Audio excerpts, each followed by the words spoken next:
Hey guys, Justin, you're fine. You're gonna have to turn it off. You could have kept. Hey guys, Justin, 5180 here in Oklahoma.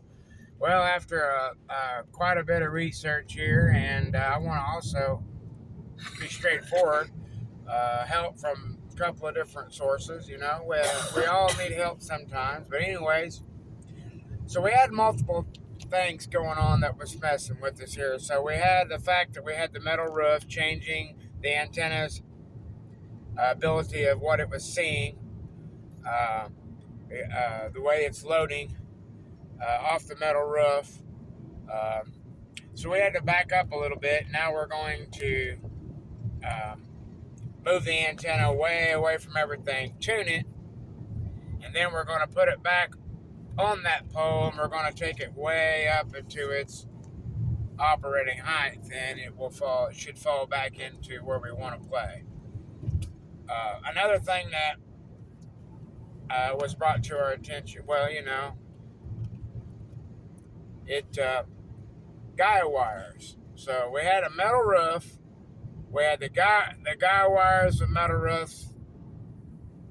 Another person had brought that to our attention. I think he said it was Procom on the Procom antenna that my buddy was using. Because we took the maker down and put the Procom on it, we still had a guy wire system. Well, everybody knows that when you use a vertical antenna, the angle of what's underneath it, well, basically what we're getting at here is the guy wires are really affecting it.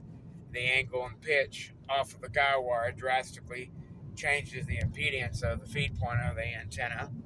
So we're going to take the guy wires. Guy wires was drastically changing some of the load characteristics of that. But as far as the other antenna, we got some really good help and information. I want to say thanks to my buddy Dennis, the Tower of Power. He's a wonderful wealth of knowledge, very intelligent. He brought a couple of things into our minds and got us thinking here, and I believe he's probably exactly right. So we're going to try a couple of things. Gotta let it dry up a little bit. But we're on to something now. And we found out this is for Dennis. Dennis, he found out just what ago. He just called me that his amplifier pass-through is over 3. So anytime he puts as soon as he touches the coax into the back of the amplifier, his pass-through goes through the roof. So we found out that the amplifier has significant impedance issue. So that's been fighting him for I don't know how long, and he didn't realize it. And so that's going to be great help. You got to remember when you're doing this hobby, guys, that all variations, many different things can change the characteristics of the whole tune. So you got to look outside the box a little bit when you're doing this stuff. But I want to say thanks to the ones that helped give the helpful info and trying to get a friend.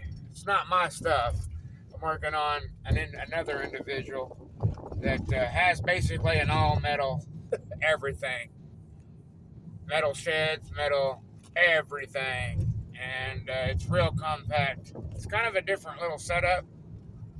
I know we get this antenna right with that metal roof. He is going to have a very quiet receive and going to have very good receive. Like I said, we've been running the antenna for 2 months or a month and a half at a 1.3. And a 1.2. We had the antenna perfectly tuned, and then he started wanting to run, his other stuff. And that's when things started getting out of hand, and we've just been trying to get it right. And we've been fighting against ourselves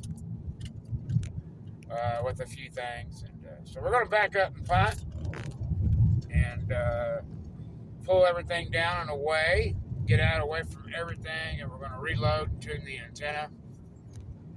Then we're going to take the antenna, put it back on that original mast. We're not going to look at it until we get it up at its working and operational height.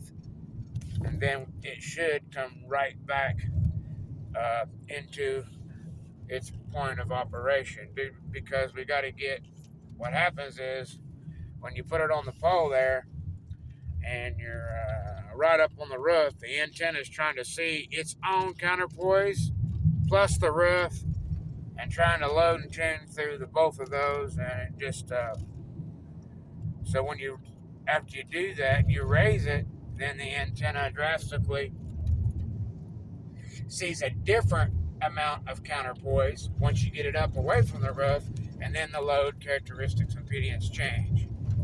So that's really what kind of what we got going on.